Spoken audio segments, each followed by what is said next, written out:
equiparables digamos, a las culturas occidentales. Yo creo que no, porque unas estudian a las otras y las otras no estudian a las otras. Es la primera diferencia. Y luego, por 1000 razones, hay unas versiones que se hacen estándar. Claro, ahí yo de la Jota de las Tabernas, es lo que conozco, pues claro, hay una versión estándar que es mucho más potente. Ahora, vete tú a los de la zona a decirles que las otras versiones son igual de valiosas. Igual te dan un palo en la cabeza. Pues ese tema de las variantes, y era un problema que con la escuela de la asturianía procuramos porque además la gente en la escuela no iba diciendo esta es la versión verdadera, no, son versiones válidas todas, variantes que corresponden a zonas distintas y que igual muy respetables todas. Esta es la estándar, la que nosotros, por el motivo que sea, la que nosotros elegimos. Ahora voy a hacer una referencia mínima a la zona mía, porque claro, este tema de Centro Asturiano de Buenos Aires, del directivo que impide que se baile el sol de arriba en el centro, esto era más generalizado de lo que parece ahora, ¿eh? Yo recuerdo cuando los grupos folclóricos del centro y el oriente no incluían temas occidentales. Muy raro. Es más, en la zona mía hubo un gaitero mítico. En aquella zona tan importante como los grandes gaiteros, que se llamaba Cristos de las Paniciegas. Y el elogio que hacían era muy significativo. Yo no lo llegué a oír, claro, porque él murió, yo nací después de la guerra y este murió antes de la guerra. Decían que tocaba tan bien que cuando volviera a la romería y se ponía a tocar, paraba todo el mundo de trabajar en las choverías, en las tierras de labor, en las laborías, para oírlo. Y distinguían ese de otro pobre, que lo llamaban Pin de las Cullares, que mientras cuidaba las ovejas y las cabras, tocaba una melodía sin fin que él sabía y que tocaba, y lo mismo que el que vendía la chata de San Roque, las papeletas, el rocho, que tenía una melodía sin fin. Y eso la gente no lo valoraba. Tenía una melodía, no tenía principio ni fin la melodía, lo que él tocaba. De vender las papeletas, pero amigo, hablaba la gente con una veneración enorme de Cristos, de las Paniciegas. Y claro, hay que tener en cuenta que ahora se recorre todo Asturias, en una hora, poco más, o por ahí media, 2 horas, andas todo. Pero entonces, ir del occidente, por ejemplo, al oriente, era como ir a Madrid.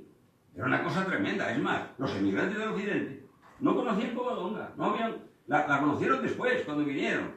Y entonces, cuando se discute, por ejemplo, en América, el Día de Asturias, a partir del año 83 que surge esa discusión, dicen, no, nosotros ese debate ya lo tuvimos. Ya lo tuvimos. Los problemas que tenemos son otros. Es decir, que ellos, en la fecha del 8 de septiembre, estaban todos de acuerdo. Ahora, ¿qué dificultad tenían? Pues tenía la dificultad que los de la zona del suroccidente querían la Virgen del Acebo.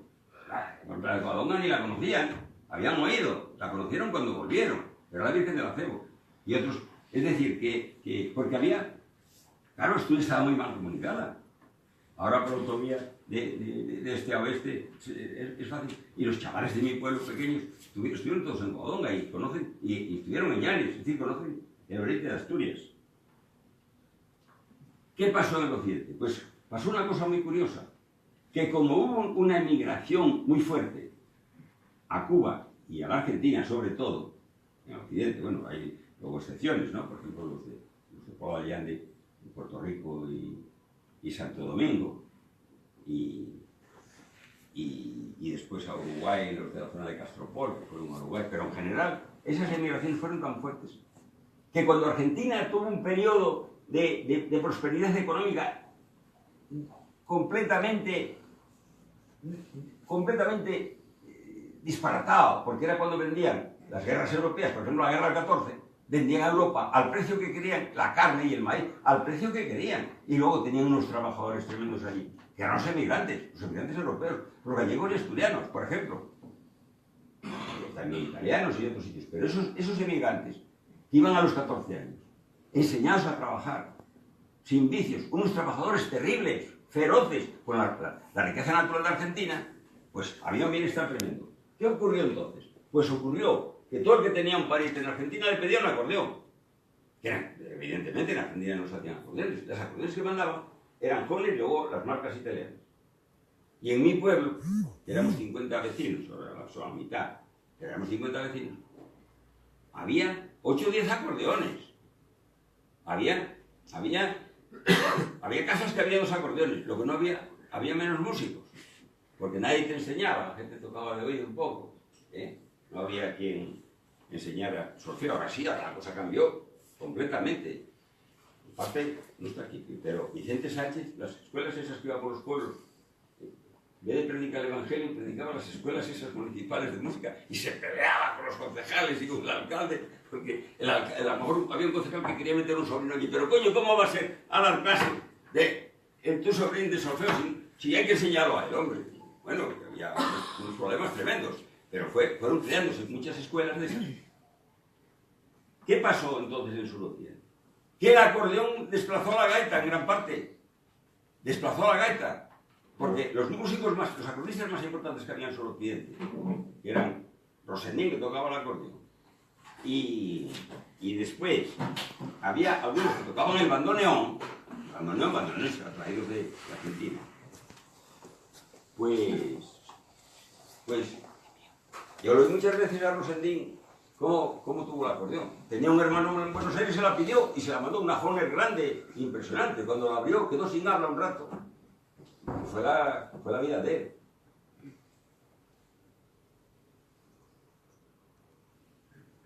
Bueno, y voy a terminar refiriéndome... bueno, quiero una cosa muy importante que no hablé, que es lo siguiente. Vamos a ver. Yo la primera vez que fui a América, una cosa que me obsesionaba a mí era ver cómo se comportaban los asturianos en el mundo.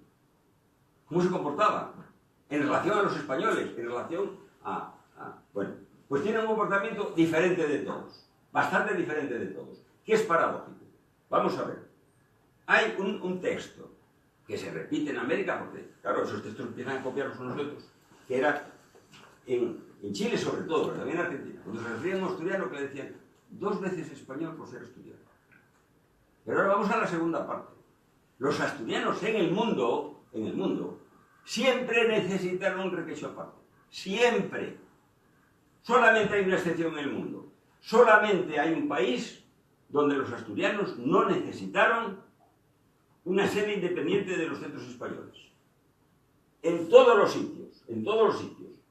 O estuvieron separados o están. Claro. No me digan, no, es que en tal sitio ahora están integrados. Coño, están integrados porque murieron casi todos, no hubo inmigración y no pueden sostener el centro, entonces están integrados en el centro español, porque no es Sao Paulo. Pero no por gusto, ellos tuvieron, mientras pudieron, tuvieron un centro aparte. En todas las partes. Y digo, coño, ¿y cómo es esto? Les pregunto. Dijo, es que somos tan diferentes. Culturalmente, claro, hay un folclore, hay una gastronomía, que somos diferentes, somos diferentes. Todavía hace pocos días, en el sexo, los asturianos nos pusimos por muchos, pero quedaron los asturianos extinguidos.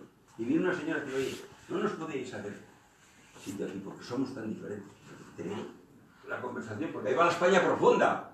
Ahí no va la España urbana, va la España profunda. Y ahí están todas, en esa participación en el inserso, va la España profunda de la misma manera que cuando vinieron los catalanes aquí, los médicos catalanes que vinieron al hospital, la época de Alonso Requita, me acuerdo yo uno que me contó a mí, oye, se habla más el bablatí que catalán que Cataluña, porque claro, llegaba un paisano al hospital y decía, ¿usted qué le duele? Duéleme las corvas, duéleme tal. Dice, las partes del cuerpo me hable, siempre. Porque ¿qué gente iba al hospital? Iba a las Asturias profundas. Y entonces, pues sucede eso. Todavía hace poco, en Finlandia, con un grupo de asturianos, ¿cómo os entendéis con eso? Dice, no bien, y eso que nos da la vara con el flamenco todo el día, que nos tienen aburridos. Porque claro, los asturianos de ahora, la gente joven ahora, no oyó flamenco. Porque los de la posguerra nos tenían aburridos también con el flamenco. Conocíamos la niña de la Puebla, la niña de los Peines, Porrinas de Badajoz, los conocíamos a todos. Porque ponías la radio y era lo que te ponían. Pero los chavales ahora no, porque están educados en el rock, están educados en el jazz, y digamos que... Y entonces me dicen, no, nos llevamos bien. Pero joder, estás con ellos y enseguida empiezan tal, pero están aburridos. Porque ellos no lo oyeron nunca. Entonces voy a terminar esa tesis que sostengo del comportamiento de los asturianos en el mundo.